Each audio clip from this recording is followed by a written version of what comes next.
Which are the following districts village identified and జనజాతి ఆదివాసి న్యాయ మహా అభియాన్. ఇది కొంచెం రిపీటెడ్ బిట్, ఇంతకుముందు డిస్కస్ చేసిన. సో ప్రధానమంత్రి జనజాతి ఆదివాస్ ఏదైతుందో న్యాయ మహా అభియాన్ కింద గుర్తించబడిన జిల్లా గ్రామాల్లో ఏవి? ఓకేనా. ఆల్ ఎక్సెప్ట్ 4 అంటే ఇది కాకుండా రంగారెడ్డి జిల్లా కాకుండా మిగతావన్నీ కూడా మన ప్రధానమంత్రి అయితే మనం చెప్పుకున్నాం జన్మన్ పథకం కింద సెలెక్ట్ అయిన డిస్ట్రిక్ట్. ఆల్ ఎక్సెప్ట్ 3 ఇది కాకుండా మిగతా అన్ని సెలెక్ట్ అయినాయా? ఆల్ ఎక్సెప్ట్ 5 మెదక్ డిస్ట్రిక్ట్ కాకుండా మిగతా అన్ని సెలెక్ట్ అయినాయా? ఆల్ ఎక్సెప్ట్ లేదా అన్ని జిల్లాలు సెలెక్ట్ అయినాయా? మొత్తం 5కి 5 సెలెక్ట్ అయినాయా? అంటే కేంద్ర ప్రభుత్వము మన యొక్క జన్మన్ పథకం కింద ఈ యొక్క ట్రైబల్స్ ఎవరైతున్నారో వాళ్ళ యొక్క సమగ్ర అభివృద్ధి కోసం కొన్ని జిల్లాలను ఎంపిక చేసింది. దానికి సంబంధించింది ఏది right answer? Please right answer it fast. So the right answer వచ్చేసి ఆల్ ఎక్సెప్ట్ 5.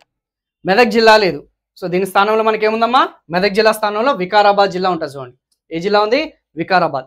సో ఆ జిల్లాలు కొంచెం గుర్తుపెట్టుకోవడానికి ప్రయత్నించండి. So centre has identified almost 468 village in district of Adilabad, Komaram Bheem, Asifabad, Nagar Kurnool, Rangareddy and Vikarabad for the all round development of the identified vulnerable tribal primitive tribal groups ఎవరైతున్నారో ఆ vulnerable groups ఎవరైతున్నారో జనజాతి ఆదివాసీ న్యాయ మహా అభియాన్ అని చెప్పేసి వాళ్ళకి సంబంధించిన సమగ్ర అభివృద్ధి కోసం. సో దాదాపు 11 అంశాల్లో వాళ్ళు ఇంటర్వ్యూ అవ్వడం జరుగుతుంది. 9 మంత్రిత్వ శాఖలన్నీ కూడా కోఆర్డినేట్ చేసుకొని సో వాళ్ళందరికీ కూడా ఇంప్లిమెంట్ చేయడం జరుగుతుంది. కొంచెం